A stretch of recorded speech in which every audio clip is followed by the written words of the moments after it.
I worked as a pizza delivery driver for several years when I was in high school and college.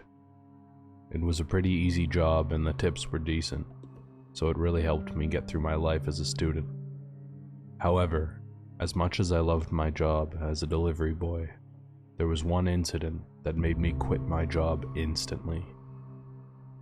This happened just a few years ago, but it feels like it was yesterday.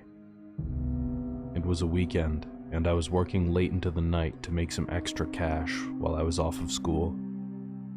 This particular pizza restaurant that I worked at stayed open until 3 a.m. on most nights, so I would usually be working well into the early hours. This particular night wasn't really busy for whatever reason, so I found myself sitting around. After a few deliveries and a lot of wasting time, it became time to start closing the restaurant. That's when a call came in for a delivery. It was 2:30 a.m. when the order was placed, so we still had to take the order. But the address was out of town, so it would take me a while to get there. This annoyed me, but there wasn't much I could do besides go and deliver the pizza and hope they left a good tip. I waited for the pizza to be made and then headed out for the long drive. I'm from a small town, so outside of the city wasn't too far from my place of work. However, it was still about a 25-minute drive. As I drove, the houses and streetlights appeared less and less until I found myself driving on a dirt road. That's when I finally pulled up to the property. It was dark, and I could barely make it out, but the house was huge. I drove down the long driveway and made my way to the front door, holding one large meat lover's pizza. I knocked on the door and waited for someone to answer, but no one did. After waiting for about a minute, I noticed a small note stuck to the door. It was so dark that I didn't notice it at first. I took my phone flashlight out and shined it at the note. It read, "Money is in the mailbox, keep the change." I put the pizza on the doormat and reached into the mailbox, but what I felt wasn't money. My hand touched something that felt rubbery. I pulled it out and shined my phone flashlight on it, only to realize what I was holding was a severed human hand.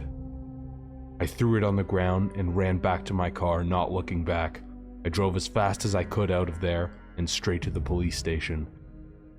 The police took my report and surprisingly took me seriously, considering how panicked I was. A police officer was instantly sent out to check out the place, but they didn't find any sign of a person home, let alone a severed hand. I think it may have been some stupid prank played on me by some bored teenagers, but the hand just felt so real.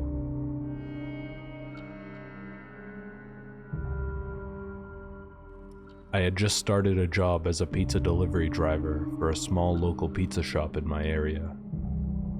The shop was small, so there would usually only be about 2 employees working at once. This particular shop had also been running for over 80 years at this point, so they had a very kind and supportive customer base. My experiences working were pleasant in my first few weeks, but there was something that happened I can't really explain. We had gotten an order for a small cheese pizza with green olives and pineapple on it. This pizza was to be delivered to an address not far from the shop. I thought the order was strange, but shrugged it off. I quickly prepared the pizza while my coworker worked the front of the store. Once I had finished preparing the pizza, I hopped into my car and drove towards the address. It only took me around 5 minutes to drive there.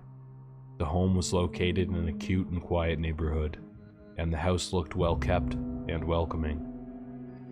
When I knocked on the door, a young woman answered with a confused look on her face. When I told her I was there to deliver a pizza, she told me that she didn't order any pizza and that it was just her and her kids home. I apologized to her for interrupting her day and headed back to my car. I double-checked the address a million times, but sure enough, it was the correct address. I drove back to the pizza place, theorizing that it was just one of her kids that placed the call without the woman realizing. When I got back and told my coworker about it, she decided to call back the number that had placed the order. Weirdly enough, the number was out of service. We chalked it up to some prank call and went about our day as usual. A few days went by, and the story made it to the manager of the pizza shop. He seemed very interested in the story and asked me about it during my next shift. After I told my manager all of the details, he informed me that the address I delivered to was the previous owner's address, who died many years prior. He also informed me that the owner's favorite order was a small cheese pizza with green olives and pineapple.